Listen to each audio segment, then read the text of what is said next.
साथियों नमस्कार। तो कैसे हैं आप सब? आशा करता हूं आप सब अच्छे होंगे। मैं आपका दोस्त अनुज कुमार और बिजनेस एडवाइजर अनुज कुमार, और आप देख रहे हैं अपना खुद का चैनल एबीआर न्यूज भारत। दोस्तों, आज हम फिर वही पुरानी सिचुएशन पर आकर रुके हुए हैं। क्यों? क्योंकि पुरानी पेंशन योजना हम कर्मचारियों का हक और अधिकार है, लेकिन उसको लेकर केंद्र सरकार ने कहीं भी ऐसा हमारे साथ कोई प्रस्ताव अभी पारित नहीं किया है। 20 साल से हमारी लड़ाई है, जिसको लेकर हम आगे बढ़ते जा रहे हैं, लेकिन अभी तक भी ऐसा कोई प्रावधान या कोई समस्या का समाधान ऐसा आप सभी के लिए नहीं हुआ है।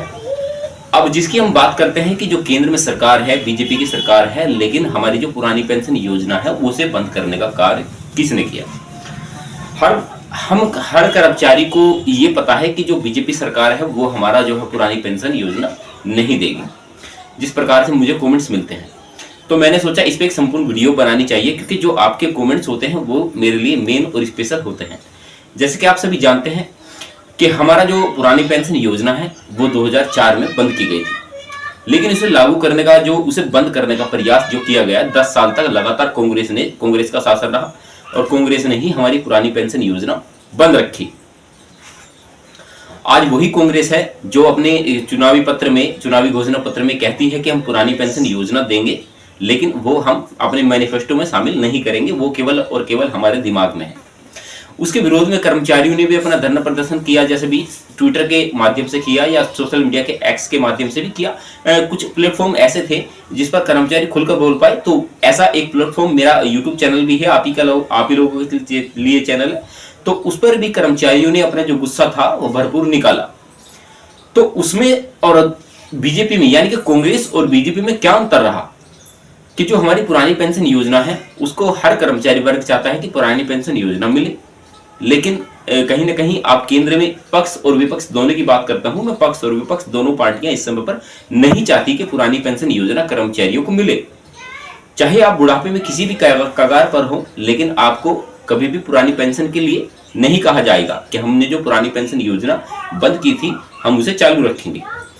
अब हम बात करते हैं केंद्र सरकार की। 10 साल से बीजेपी का शासन है इस देश के अंदर, तो आप बात करते हैं या हम बात करते हैं बीजेपी शासन के बारे में कि उन्होंने कर्मचारियों के लिए क्या क्या किया है और क्या अब करने वाले हैं। जो सरकार जो भी बनेगी वो सरकार किस तरह से काम करेगी, ये बात आप मान लेना कि पुरानी पेंशन योजना कोई भी सरकार हो, जब तक कर्मचारी सही तरीके से अपनी आवाज नहीं उठाएंगे, यानी कि जो मैं आज आपके लिए मुहिम चलाता हूं वो आप सही तरीके से नहीं उठाएंगे, उस चीज को मेरा साथ नहीं देंगे, तो आपकी जो आवाज है वो कहीं ना कहीं दबने का प्रयास करेगी। और मैं हमेशा से आपके साथ खड़ा हूं, तो आप जो है इस चैनल पर या मुझ पर विश्वास कर सकते हैं कि जो कर्मचारियों के हित और अधिकार की बात करता है वो मेरा अकेला चैनल नहीं है। मैं ये नहीं कहता मेरा अकेला चैनल है। सभी लोग जो आपके हक और अधिकार की बात करते हैं, आप उन लोगों को सपोर्ट करें और उनका साथ देने का प्रयास करें। अब बात करते हैं बीजेपी शासन के बारे में। बीजेपी शासन में केवल एक चीज हमारे सामने निकल कर आई है। उन्होंने कहा है, प्रधानमंत्री हमारे माननीय प्रधानमंत्री नरेंद्र मोदी जी ने कहा है कि भाई हम पुरानी पेंशन योजना तो कतई नहीं देंगे, ठीक है, हम जो देंगे आप लोगों को एनपीएस देंगे, क्योंकि उससे ही सरकार को फायदा है। पुरानी पेंशन योजना देने से तो सरकार का उल्टा नुकसान है। तो हम ऐसी योजना जो कर्मचारियों ने चाहे 20 साल लगाए चाहे 50 साल लगाए, लेकिन हम आप कर्मचारियों को पुरानी पेंशन योजना नहीं देंगे। आप ऐसा अपने दिमाग में मत लाना कि हम आपको पुरानी पेंशन योजना देंगे, ये बात आपकी भूल है। जितने भी कर्मचारी वर्ग ने आज तक आवाज उठाई है, श्री शिव कुमार जी ने हर किस्से को उठाने का प्रयास किया कर्मचारियों के लिए, उसमें केवल और केवल एक बात उठाने का प्रयास किया है कि कहीं ना कहीं कर्मचारियों के लिए कुछ ना कुछ बेनिफिट वाला जरूर निकल जाए। उन्होंने हर एक रैली में या हर एक चुनावी घोषणा पत्र में अपनी तरफ से कुछ ना कुछ ऐसा देने का प्रयास किया है जिससे कर्मचारी वर्ग ये सोचने पर आमदा हो सके या ये सोचने पर मजबूर हो सके कि भाई कोई तो है हमारे जो इस समय पर साथ दे रहा है। लेकिन सरकारों ने क्या कहा है, एक मैं आपको छोटी सी बात बता देता हूं। आप एक सिंगल नौकरी करते हैं, ठीक है सर, अब आपको जो नौकरी के बाद पेंशन मिलेगी, पुरानी पेंशन तो योजना तो मिलने से रही, अब आपको जो सरकारें दे रही हैं वो एनपीएस दे रही है, ठीक है जी। अब एनपीएस में अभी हाल फिलहाल में कमेंट्स आया था मेरे पास, सैयद अंसारी जी का मैसेज आया था। उन्होंने कहा कि सर मेरा जो है 50,000 के आसपास की जो सैलरी है, अब उसमें जो हमारी सैलरी थी 50,000, लेकिन मुझे 1781 रुपए की पेंशन मिल पा रही है। तो मैंने उनसे कहा कि मैं ये पेंशन जो आपको मिलती है, वो अगर पेंशन के अकॉर्डिंग या आपकी जो सेवा निस्वार्थ भाव से आपने सेवा की है देश के लिए, तो उसके अकॉर्डिंग तो आपकी ये कुछ भी पेंशन नहीं है। ठीक है सर। चलिए अब हम बात करते हैं इसमें कुछ नेतागणों के बारे में, जिन लोगों ने 5 साल तक किसी भी अपनी आम जनता को आके शकल तक नहीं दिखाई अपनी, वे पेंशन ले पा रहे हैं। ठीक है सर।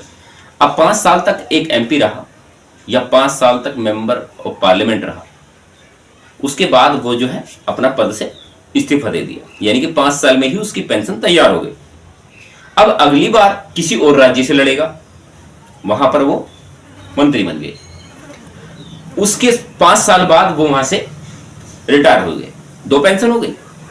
अब ऐसे ही सिचुएशन चलती रहेगी, यानी कि अगर जो कोई भी मंत्री हो या फिर कोई नेता हो, छोटी से छोटी पार्टी का नेता हो, तो उसको पेंशन उस आधार पर मिलेगी जितनी बार वो चुनाव लड़ेगा, और अलग अलग भत्तों के आधार पर पेंशन मिलेगी। हाउस रेंट अलाउंस आपसे ज्यादा है, महंगाई भत्ता आपसे ज्यादा है, आपके लिए कोई गाड़ी की सुविधा नहीं है, लेकिन अगर आप एक बार एमपी एमएलए बन गए तो आपके लिए लाइफ टाइम जो है गाड़ी की सुविधा रहेगी। ठीक है सर। तो आप ये बताइए, आप में अंतर है या नेतागण में अंतर है? उनको 5-6 पेंशन आराम से मिल जाएंगी, लेकिन आप एक पेंशन भी अगर लेकर दिखा दें इन योजनाओं के तहत, तो मैं मान जाऊं। हमने कितनी आवाज उठाई है 2023 से, 2022 से, 2018 से, 2016 से, और जितने भी मैंने अभी तक आवाज उठाई है, उसमें कहीं ना कहीं यही निष्कर्ष निकल कर आता है कि पुरानी पेंशन योजना हम कर्मचारियों को नहीं मिलेगी। एक चीज और है, आपने सुना होगा मीडिया चैनल भी, जो बड़े बड़े न्यूज चैनल हैं, वो बताते हैं कि सूत्रों के हवाले से खबर है। नहीं तो वे सूत्र पता चले आज तक कि वो कौन तो सूत्र थे जो पुरानी पेंशन योजना के बारे में हमें बताकर चले गए, और फिर लास्ट में आकर हमें पता चलता है, जब पूरी वीडियो जो खत्म होने वाली होती है, लास्ट में पता लगता है कि वो सूत्र जो थे उनके बारे में हमें नहीं पता चला। यानी कि सूत्रों के हवाले से खबर थी, और आपके लिए इस लास्ट में ये बताएंगे कि आपके लिए अब कुछ नहीं होने वाला है। तो एक तो बात ये हो गई। दूसरी बातों के बारे में हम जिक्र करते हैं, तो उसमें आपके लिए निकल कर आता है, अब जैसे कि आप मान लीजिए आपने रिटायरमेंट इस समय पर लिया, या 2005 से पहले की बात करते हैं, 2005 से पहले जो 2004, 5, 3, 2, 1, इसमें आपको पुरानी पेंशन योजना के तहत पेंशन मिलती थी। लेकिन जब 2005 से 2004 से पहले जो बाद के ज्वाइनिंग है, उनको रिटायरमेंट के बाद पेंशन मिलेगी तो एनपीएस मिलेगी, चाहे आपकी नौकरी कितनी भी हो, या कितने साल आपने सेवा की हो, या कितनी भी आपने सैलरी पर अपना जो एम किया हो, आपको जो पेंशन मिलेगी वो बाजार के अधीन मिलेगी। तो आप एक बात बताइए मुझे कि आप बाजार के अधीन पेंशन लेंगे, यानी कि एनपीएस में केवल और केवल हमारे जो गवर्नमेंट सेक्टर हैं उन लोगों को धकेलने का प्रयास किया जा रहा है। और मैंने इसके बारे में हर संभव प्रयास किया है कि कहीं ना कहीं मैं आवाज उठा सकूं कि जो मेरे कर्मचारी हैं उनको प्राइवेटाइजेशन में क्यों धकेला जा रहा है। आखिर जो नौकरी उन्होंने गवर्नमेंट की है, तो वे कर्मचारी वर्ग जो हैं वो प्राइवेट सेक्टर से पैसे अपने पेंशन के क्यों लेंगे? ये बात आपकी सोचने वाली है। सब लोग ये कमेंट्स करते हैं कि आप जो है इस प्रकार की वीडियो या कंटेंट बनाते हैं कि हम कर्मचारियों के हक और अधिकार की बात करते हैं, लेकिन इसमें कुछ कमेंट्स ऐसे भी आते हैं जो नेगेटिव थॉट्स देते हैं, यानी कि जो मैं आपके लिए आवाज उठाऊं वो गलत है, वो उन लोगों को गलत लगते हैं, चाहे वे मुझे लगता है कि वे कर्मचारी वर्ग नहीं है, या तो वे अलग कुछ कैटेगरी के लोग हैं कि जो आज आपके लिए आवाज उठाने का मैं जो प्रयास करता हूं उनको दबाने का प्रयास करते हैं। एक तो ये हो सकते हैं, और दूसरे खुद कर्मचारी वर्ग ऐसे हैं जो बोलते हैं कि आपकी आवाज उठाने से क्या होगा। मैं कहता हूं एक चिंगारी ही काफी है आग लगाने के लिए। तो आप मुझे ये बताइए कि जो पुरानी पेंशन योजना के बारे में जिक्र करते हैं, या पुरानी पेंशन योजना के बारे में अगर कुछ धरना प्रदर्शन कहीं, जैसे आपने देखा होगा नवंबर, दिसंबर और जनवरी में जो धरना प्रदर्शन और रैलियां 2023 में की थी, जनवरी की स्टार्टिंग में जो आपने अपने घर बार छोड़कर सड़कों पर आकर बैठ गए, किसके लिए बैठे? पूरे देश के कर्मचारी वर्ग एक साथ ही हैं, और आपने जो एक जगह धरना प्रदर्शन किया था वो पूरे देश में एक चिंगारी की तरह फैला, यानी कि जो खबर थी वो मीडिया चैनल के माध्यम से या सोशल मीडिया के माध्यम से पूरे देश में जगह जगह तक वो बात पहुंच पाई कि अब जो है कर्मचारी दिल्ली में धरना प्रदर्शन कर रहे हैं। आपने एक चीज नोटिस की होगी शायद कि किसी भी कर्मचारी को कहीं से भी बुलावा देने की जरूरत नहीं पड़ी। अगर पता लगा कि 2023 नवंबर और दिसंबर में जितनी भी रैलियां थी, दिल्ली का रामलीला मैदान इस चीज का गवाह रहा है कि किसी भी कर्मचारी को न्योता देकर नहीं बुलाया गया। कर्मचारियों ने खुद अपना साथ, अपना जो विश्वास दिखाया उन रैलियों को लेकर, वो मैं जानता हूं भली बात ही। तो आज मैं कैसे कह सकता हूं कि कर्मचारी पक्ष जो है एक साथ नहीं है। उसमें से जैसे कि आपने देखा होगा कि रेलवे और डिफेंस के कुछ कर्मचारी ऐसे थे जो एनओपीएस के साथ थे। उन्होंने कहा कि हम जो है रेल रोक देंगे, धरना प्रदर्शन करेंगे, ऑफिस वर्क का काम नहीं करेंगे। तो उसके बाद जो इन पार्टियों ने इसमें कुछ ना कुछ साजिश करने का प्रयास किया, जिसकी वजह से वो जो आपकी जो रैलियां थी या जो आप जो उसमें धरना प्रदर्शन करने वाले थे, वो कहीं ना कहीं रोकने का प्रयास किया। अब बात निकल कर आती है पुरानी पेंशन योजना का, घूमकर फिर किस्सा वहीं आ जाता है।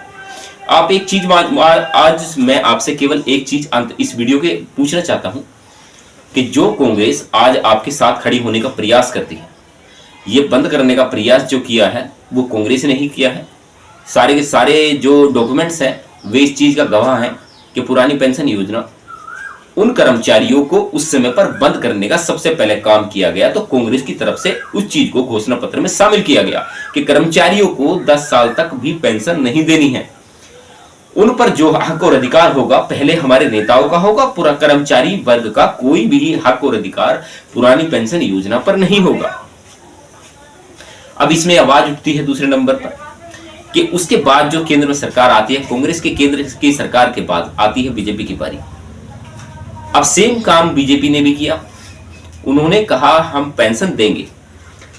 अभी जितनी भी रैलियां हुई हैं, शायद मैं जितनी भी डिबेट देख पाता हूं या मैं जितना आपकी आवाज उठाने का प्रयास करता हूं देश में जगह जगह, तो उसमें सीधा सिंपल ये तरीका मुझे मालूम होता है कि कर्मचारी वर्ग को जितना बहलाने फुसलाने का काम जो है ये पारिवारिक पार्टियां ही कहूंगा मैं तो, क्योंकि धर्म के नाम पर, कभी परिवार के नाम पर, कभी बांटने के नाम पर, कभी जाति बिरादरी के नाम पर बांटने का प्रयास केवल और केवल इन नेताओं ने किया है, लेकिन कभी भी कर्मचारियों के हक और अधिकार की बात नहीं की है। उन्हें सीधा सिंपल तरीका एक पता है कि हम पुरानी पेंशन योजना के बारे में केवल जिक्र करें कि हम आपको पुरानी पेंशन योजना देंगे, कर्मचारी हमारे पीछे ऑटोमेटिक आते जाएंगे।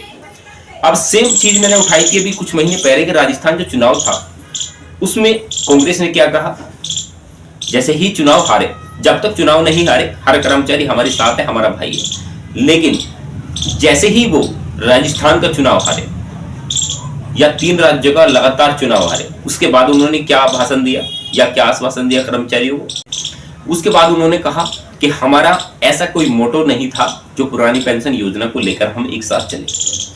अब आप केवल एक चीज मुझे बताइए, जो पार्टी ये इतना तक बोलती है कि हम पुरानी पेंशन योजना, हमारा चुनाव में कोई ऐसा मुद्दा नहीं था, कर्मचारियों ने हमें धोखा दिया है, तो हम उस पार्टी पर आज कैसे विश्वास कर लें जिन्होंने बंद भी किया है और आज वही पार्टी हमारे साथ जो है छल करने का प्रयास कर रही है। आपको केवल गुमराने का और गुमराह करने का प्रयास किया जा रहा है। मैं हमेशा से वही आवाज उठाने का प्रयास और प्रयत्न करता हूं जो कि हर कर्मचारी को हक और अधिकार के तौर पर मिलनी चाहिए, और मैं हमेशा वही कंटेंट, वही आवाज या वही मुद्दा उठाने का प्रयास करता रहूंगा जब तक कर्मचारियों को इनका हक और अधिकार नहीं मिल सके। आपसे मेरा केवल एक ही अनुग्रह है या अनुरोध करता हूं, इस चीज के बारे में स्पेशल अनुरोध करता हूं आपसे कि इस चैनल को सब्सक्राइब करें ताकि आपकी जो है आवाज देश में जगह जगह तक जा सके। आप सीधा सिंपल एक चीज मान लीजिए, जो पार्टी आज तक किसी ने हमारा विकास नहीं किया है, उस पार्टी पर हम कैसे विश्वास कर ले कि हमारी पुरानी पेंशन योजना देने के लिए वो हमारे साथ खड़ी होगी। जितने भी घोषणा पत्र किसी भी पार्टी ने किया है उसमें केवल श्रीमान अखिलेश यादव जी ने कहा है कि हम कर्मचारियों के साथ हैं। मैं किसी पार्टी का पक्ष नहीं ले रहा हूं, मैं केवल वो बातें आपको बताने का प्रयास कर रहा हूं जो कर्मचारियों ने आवाज उठाई, लेकिन उन कर्मचारियों को जलाने का, एक साथ इकट्ठा करने का प्रयास किया है, वो किसने किया है। मैं ये नहीं कहता कि कौन सी पार्टी गलत है या कौन सी पार्टी सही है। मेरे लिए या मेरे नजरों में वो पार्टी सही है जो देश हित में काम करे या कर्मचारियों के हित में काम करे। चाहे आप कुछ भी कर लीजिए, लेकिन पुरानी पेंशन योजना के तहत जब तक आप आवाज नहीं उठाएंगे तब तक आप नहीं मानते या मैं खुद नहीं मानूंगा कि हमारे कर्मचारियों को हक और अधिकार मिल पाएगा। अब दोस्तों हमेशा से ऐसे ही कंटेंट देखने के लिए मेरे इस छोटे से चैनल को सब्सक्राइब जरूर करना, क्योंकि आप ही लोग हैं जो इस चैनल को यानी कि अपनी आवाज आज देश में जगह जगह तक पहुंचा सकते हैं। और मैं हर संभव प्रयास करूंगा कि आपकी जो आवाज मैं देश में जगह जगह तक पहुंचा सकूं, तो ये कहीं ना कहीं उन कर्मचारियों के लिए बेनिफिट होगा जो कहीं ना कहीं इस देश के अंदर ऐसे हालात से गुजरे हैं जो उनको नहीं गुजरना चाहिए था। चलिए मित्रों, लेते हैं आपसे विदा और मिलते रहेंगे ऐसे ही नॉलेजेबल मुद्दे के साथ। तब तक अपना ख्याल रखें। तब तक के लिए नमस्कार, जय हिंद, वंदे मातरम।